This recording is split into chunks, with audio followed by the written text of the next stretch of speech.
ಅವತ್ತು ಕರೋನಾ, ಎಲ್ಲೂ ಎಣ್ಣೆ ಸಿಗ್ತಾ ಇರಲಿಲ್ಲ. ಇದ್ದಿದ್ದು 90 ಕುಡಿದ್ರೆ ಕಿಕ್ಕೇ ಇರಲ್ಲ ಅಂತೇಳಿ ಸ್ಯಾನಿಟೈಸರ್ ಬೆರೆಸ್ಕೊಂಡು ಕುಡ್ದು ಅರ್ಧ ಮುಕ್ಕಾಲು ಗಂಟೆಗೆ ನೆಗೆದು ಬಿದ್ದೋದೆ.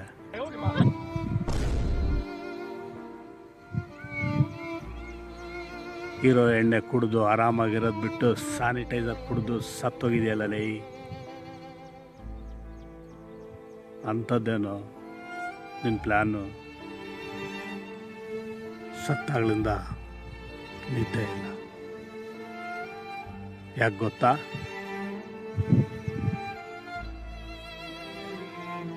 ಕೊರೋನಾ ಟೈಮಲ್ಲಿ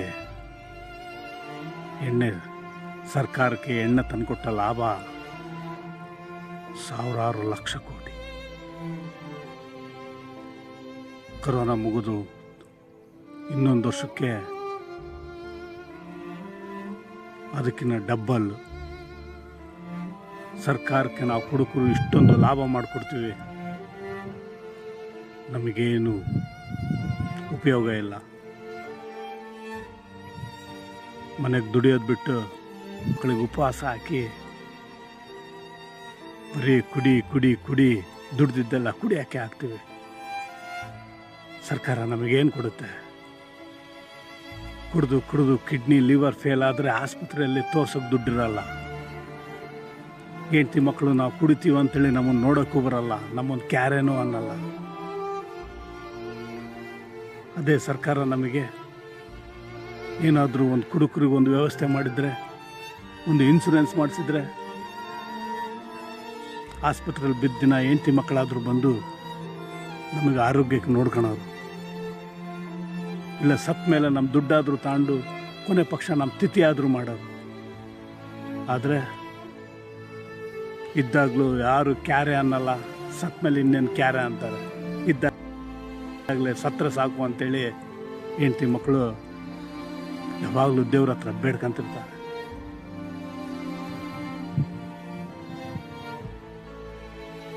ಕುಡುಕರೆಲ್ಲ ಒಗ್ಗಟ್ಟಾದರೆ ಖಂಡಿತವಾಗ್ಲೂ ಸರ್ಕಾರ ನಮಗೇನಾದರೂ ಒಂದು ದಾರಿ ಮಾಡುತ್ತೆ.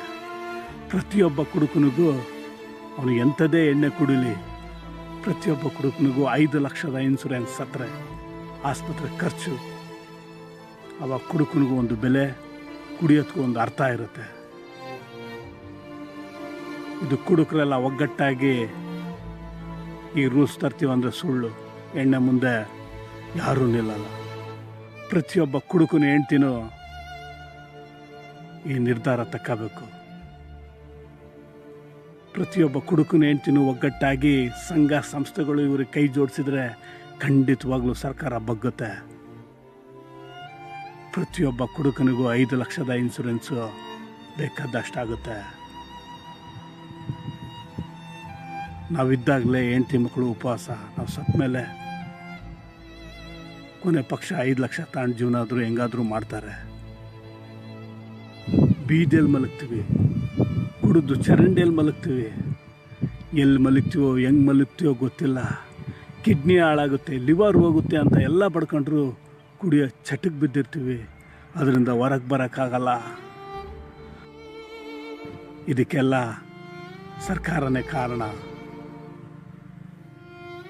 ಎಷ್ಟು ಲಾಭ ಇದೆ ಅಂದರೆ ಸರ್ಕಾರ ಬಾರ್ ಓನರ್ಗಳಿಗೆ ಬೀದಿಗೊಂದು ಬಾರ್ ಆಗ್ತಾ ಇದೆ, ಗಲ್ಲಿಗೊಂದು ಬಾರ್ ಓಪನ್ ಮಾಡ್ತಾ ಇದ್ದಾರೆ. ಅಷ್ಟು ಲಾಭ ಇದೆ. ಅದೇ ಕುಡುಕರಿಗೇನು ಲಾಭ ಇದೆ? ಯಾವ ಲಾಭನೂ ಇಲ್ಲ. ಪ್ರತಿಯೊಬ್ಬ ಕುಡುಕನ ಹೆಂಡ್ತಿಗೆ ಈ ವಿಷಯ ಗೊತ್ತಾಗಬೇಕು. ಪ್ರತಿಯೊಬ್ಬ ಕುಡುಕನ ಹೆಂಡ್ತಿ ನನ್ನ ಗಂಡ ಕುಡುಕ ಅಂತ ಹಿಂಜರಿಕೆ ಇಲ್ದಲೇ ಒಗ್ಗಟ್ಟಾಗಬೇಕು. ಇದಕ್ಕೆ ಸಂಘ ಸಂಸ್ಥೆಗಳು ಇವೆಲ್ಲವೂ ಸಾಥ್ ಕೊಡಬೇಕು. ಕೊಟ್ಟರೆ ಖಂಡಿತವಾಗ್ಲೂ ಒಬ್ಬ ಕುಡುಕನ ಹೆಂಡ್ತಿ ಬದುಕು ಬಂಗಾರ ಆಗುತ್ತೆ. ಕುಡುಕ ಇದ್ದಾಗಲೂ ಸತ್ತಾಗಲೂ ಒಂದು ಬೆಲೆ ಸಿಗುತ್ತೆ. ಇದು ಎಲ್ಲರಿಗೂ ತಲುಪಬೇಕು. ಆದರೆ ನನ್ನನ್ನು ಅಷ್ಟು ಒದ್ದಾಡಿದೆ. ಹೆಂಡ್ತಿ ಮಕ್ಕಳು ಆಸ್ಪತ್ರೆಗೆ ಕರ್ಕೊಂಡು ಹೋಗಲಿಲ್ಲ. ಸತ್ತರೆ ಸಾಯಲಿ, ಕುಡುಕ್ ನನ್ನ ಮಗ ಅಂತ ಸುಮ್ಮನಿದ್ಬಿಟ್ರು. ನಿನ್ನಿಂದ ಏನು ಸುಖ ಇಲ್ಲ, ನಮಗೇನು ಸಿಕ್ಕಿಲ್ಲ, ಸಾಯಿ ನನ್ನ ಮಗನೇ. ಬದುಕಿದ್ರೆ ಬರೇ ಕುಡಿದು ನಮ್ಮನ್ನು ಉಪವಾಸ ಸಾಯಿಸ್ತೀಯ ಅಂತೇಳಿ ಒಬ್ಬರು ನನ್ನ ಬಗ್ಗೆ ತಲೆ ಕೆಡಿಸ್ಕೊಳ್ಳಿಲ್ಲ. ಹೌದು ಕಣೋ, ನನ್ನ ಮನೆಗೂ ನನ್ನ ಮಗ ಕುಡಿದು ಕುಡಿದು ಕುಡಿದು ಸಾಯ್ತಿದ್ದಾನೆ. ನೀನು ಹೇಳಿದ ಕರೆಕ್ಟು. ಪ್ರತಿಯೊಬ್ಬ ಹೆಣ್ಮಕ್ಳಿಗೆ ಈ ವಿಷಯ ತಿಳಿದು ಒಗ್ಗಟ್ಟಾದರೆ ಹುಡ್ಕೊಂಡು ಬಾಳು ಚೆನ್ನಾಗಾಗ್ಬೋದು. ಕುಡಿಯೋದಂತೂ ಬಿಡಲ್ಲ ಇವರು. ನಾವು ಕೇಳೋವರೆಗೂ ಏನೂ ಕೊಡಲ್ಲ. ಗಂಡಸ್ರಂತೂ ಒಗ್ಗಟ್ಟಾಗಲ್ಲ. ಎಣ್ಣೆ ಮುಂದೆ ಸೋತೋಗ್ಬಿಡ್ತಾರೆ. ಹೆಣ್ಮಕ್ಳೇ ಒಗ್ಗಟ್ಟಾಗಬೇಕು, ಇದ್ರ ವಿರುದ್ಧ ನಿಂತ್ಕೋಬೇಕು. ಅವಾಗಲೇ ಬಾರ್ ಓನರ್ ಆಗಲಿ ಇಲ್ಲ ಸರ್ಕಾರ ಆಗಲಿ ಯಾರಾದರೂ ಒಬ್ಬರು ಇನ್ಶೂರೆನ್ಸ್ ಮಾಡಿಸಿದ್ರೆ ಕೊನೆ ಪಕ್ಷ ನಾವು ಆಸ್ಪತ್ರೆಯಲ್ಲಿ ನರಳಿ ಸಾಯೋದು ತಪ್ಪುತ್ತೆ. ಆಸ್ಪತ್ರೆ ಖರ್ಚಿಗೆ ಬರುತ್ತೆ. ನಾವು ಬೀದಿಯಲ್ಲಾದರೂ ಸಾಯಲಿ, ಆಸ್ಪತ್ರೆಯಲ್ಲಾದರೂ ಸಾಯಲಿ, ಹೆಂಡತಿ ಮಕ್ಕಳು ಹುಷಾರಾಗಿರ್ತಾರೆ, ಸುಖವಾಗಿರ್ತಾರೆ. 5 ಲಕ್ಷ ಸಾಕ? ಈ ಸರ್ಕಾರ 5 ಲಕ್ಷ ಕೊಟ್ಟರೆ ಅದು ದೊಡ್ಡ ಮಾತು.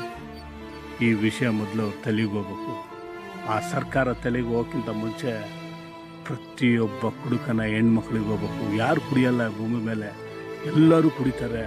ಒಬ್ಬ ಸ್ಟ್ಯಾಂಡರ್ಡಾಗಿ ಕುಡಿತಾನೆ, ಒಬ್ಬ ಗೊತ್ತಿಲ್ದಂಗೆ ಕುಡಿತಾನೆ, ಒಬ್ಬ ಬೀದಿಯಲ್ಲಿ ಕುಡಿದು ಮಲಗ್ತಾನೆ. ಆದರೂ ಎಲ್ಲರೂ ಕುಡುಕರು ತಾನೆ. ಕರೆಕ್ಟು.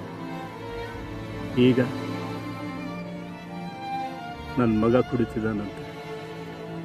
ನೀನು ನಿಮ್ಮಪ್ಪ ಸತ್ತಂಗೆ ಸಾಯ್ತಿ ಹಾಕೊಂಡು ಕಿಡ್ನಿ ಲಿವರ್ ಹಾಳಾಗಿ ಕುಡಿಬೇಡ ಅಂತ ಅಷ್ಟು ಹೇಳಿದ್ರು ಕೇಳ್ತಿಲ್ಲಂತೆ.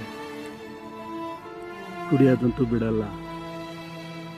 ಈ ಕುಡುಕರಿಗೆ ಏನಾದರೂ ಒಂದು ದಾರಿ ಮಾಡಬೇಕು. ಈ ಕುಡುಕನ ಹೆಂಡತಿ ಮಕ್ಕಳಿಗೆ ಸುಖವಾಗಿಡ್ಬೇಕಂದ್ರೆ ನೀನು ಹೇಳಿದ ದಾರಿನೇ ಸರಿ ಕಣೋ. ಆಲ್ಮೋಸ್ಟ್ ಈ ಮಶಾಣದಲ್ಲಿ ಮಲಗಿರೋರೆಲ್ಲ ಕುಡಿದು ಸತ್ತಿರಾರೆ ಜಾಸ್ತಿ.